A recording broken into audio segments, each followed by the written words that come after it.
Assalamualaikum warahmatullahi wabarakatuh. Pada video kali ini kita akan mempelajari tentang toharoh. Yang akan kita pelajari yaitu pengertian toharoh, bersuci, hadas, wudhu, dan tayamum. Yang pertama, pengertian toharoh. Secara bahasa, kata toharoh merupakan bentuk masdar dari tohuro yang berarti suci atau bersih. Sementara menurut istilah, toharoh adalah bersuci atau membersihkan dari segala sesuatu yang menjadikan diperbolehkannya mengerjakan ibadah sholat, tawaf, dan membaca Al-Quran. Yang kedua yaitu bersuci. Macam-macam bersuci. Secara umum, para ahli fikih membagi toharoh atau bersuci menjadi dua, yaitu bersuci dari hadas dan najis. Dilihat dari sifatnya, bersuci dibedakan menjadi dua, yaitu bersuci yang bersifat lahiriah dan bersuci yang bersifat batiniah. Yang selanjutnya, alat-alat bersuci. Yang pertama, air. Ada air suci dan mensucikan. Istilah fikih menyebutnya tohir mutohir. Air ini disebut air mutlak karena masih asli dan murni, serta ada air suci dan tidak mensucikan, merupakan air atau zatnya yang suci, tetapi tidak sah digunakan untuk bersuci. Misalnya, air suci yang telah dicampur dengan benda suci lainnya, misalnya air teh, kopi, dan sebagainya. Air mustamal yaitu air sedikit yang telah digunakan untuk bersuci walaupun tidak berubah sifatnya.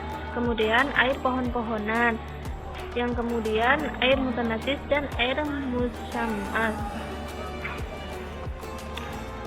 Yang kedua yang bisa digunakan untuk bersuci yaitu debu. Debu atau tanah digunakan untuk tayamum sebagai pengganti wudhu. Tayamum dilakukan jika air tidak ada atau berhalangan memakai air, misalnya kena sakit atau musafir.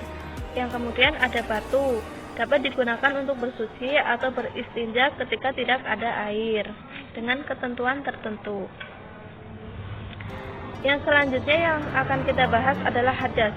Hadas adalah suatu kondisi di mana seseorang dalam keadaan tidak suci menurut ketentuan syara. Hadas kecil yaitu hadas yang cara menghilangkannya dengan menggunakan wudhu atau tayamum. Hadas itu dibagi menjadi dua, yaitu hadas kecil dan hadas besar. 1. Hukum wajib bersuci seseorang yang hendak beribadah. Haruslah dalam keadaan suci dari hadas kecil karena merupakan syarat sah ibadah, oleh karena itu wajib bersuci.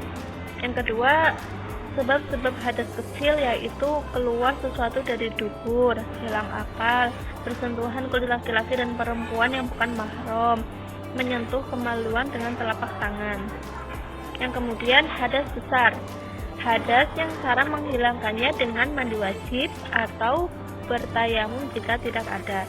Sebab-sebab hadas besar yaitu berhubungan suami istri, keluar mani, baik disebabkan melalui mimpi atau yang lain, meninggal dunia, datang bulan atau haid dan nifas.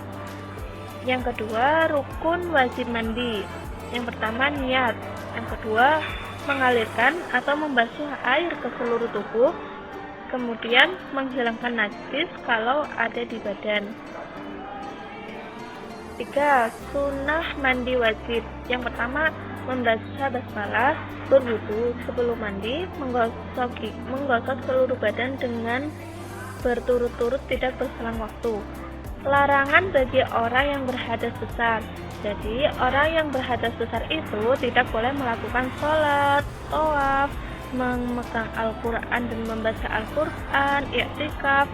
Khusus wanita haid dan nifas dilarang berhubungan suami istri dan puasa. Kemudian tidak boleh sujud tilawah. Yang akan kita bahas selanjutnya yaitu najis. Secara bahasa, najis merupakan bentuk fa'il dari kata najasa yang berarti kotor.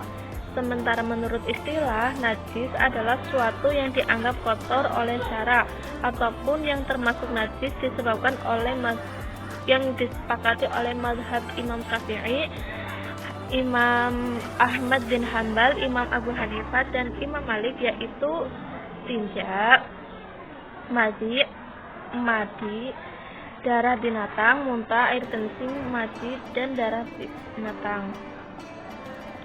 Yang kemudian macam-macam najis. Yang pertama, najis mukhafafah, merupakan najis yang tergolong ringan seperti air kencing bayi. Cara ini air kencing bayi laki-laki yang belum berumur 2 tahun. Cara mensucikannya cukup memercikan air pada benda yang terkena najis. Yang kemudian, najis mutawasithah, merupakan najis yang tergolong sedang seperti darah, nanah, muntah, bangkai, minuman yang memabukkan. Najis mutawasithah dibagi menjadi 2, yaitu najis ainiyah dan najis hukmiyah. Najis ainiyah adalah najis yang kelihatan wujudnya. Yang kemudian najis hukmiyah yaitu najis yang tidak kelihatan wujudnya. Kemudian najis mughaladhah merupakan najis yang tergolong berat, yaitu najis dari binatang, anjing, babi, baik jilatannya, air kencing, kotoran, daging, tulang, darah, dan bangkainya. Cara mensucikannya dengan membasuh air sebanyak 7 kali, 1 kali dicampur dengan tanah. Yang selanjutnya akan kita bahas yaitu wudhu. Secara bahasa, wudhu berasal dari kata tawadhu'a, yatawadhu'u. Wudhu artinya bersih atau indah. Sedangkan menurut istilah, wudhu adalah membersihkan anggota tubuh dengan air yang suci, mensucikan untuk menghilangkan hadas kecil berdasarkan syarat dan rukun. Syarat sah wudhu yang pertama Islam, kemudian mumayyiz atau tamyiz, menggunakan air yang suci dan mensucikan, tidak dalam keadaan hadas besar, tidak ada yang menghalangi sampainya air pada anggota tubuh yang dibasuh seperti set, getah, dan sebagainya. Yang selanjutnya, rukun wudhu. Rukun wudhu adalah bagian dari wudhu yang menjadi tiang penyangga utama, yaitu niat, membasuh muka, membasuh kedua tangan sampai siku, mengusap sebagian kepala, membasuh kedua kaki sampai mata kaki, dan tertib. Artinya, wudhu dianggap sah ketika melakukan 6 rukun wudhu tersebut.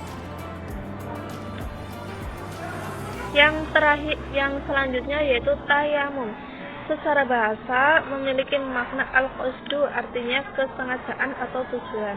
Menurut istilah adalah menyapukan tanah atau debu yang baik atau suci ke muka dan kedua tangan sampai siku dengan syarat yang telah ditentukan. Tayamum adalah pengganti wudhu dan mandi sebagai rukhsah atau keringanan bagi orang yang tidak memakai air karena beberapa halangan yang menyebabkan seseorang boleh melakukan tayamum. Sebab-sebab diperbolehkannya tayamum, yang pertama yaitu sakit, kemudian dalam perjalanan misalnya di pesawat udara, yang kemudian tidak menemukan air. Syarat-syarat tayamum, yang pertama ada halangan sehingga boleh tayamum, misalnya sakit, kemudian sudah masuk waktu sholat, kemudian sudah diusahakan mencari air dan benar-benar tidak ada, menggunakan debu atau tanah yang suci, dan menghilangkan najis sebelum melakukan tayamum. Selanjutnya ada rukun tayamum. Yang pertama niat, kemudian menyapu muka dengan debu, kemudian menyapu kedua tangan sampai siku dengan debu, dan tertib atau berurutan. Sunnah tayamum, yang pertama membaca bismillah, mengembus atau meniup debu dari telapak tangan agar debu yang menempel tipis, mendahulukan anggota badan yang kanan daripada yang kiri, membaca doa setelah tayamum seperti doa setelah wudhu. Hal-hal yang membatalkan tayamum, yang pertama hal-hal yang membatalkan wudhu, membatalkan tayamum juga. Kemudian ada air sebelum mulai sholat bagi yang tayamum karena tidak ada air. Yang terakhir yaitu murtad atau keluar dari agama Islam. Nah, sekian penjelasan kali ini mengenai toharoh atau bersuci. Kita akan sambung di lain video. Terima kasih. Wassalamualaikum warahmatullahi wabarakatuh.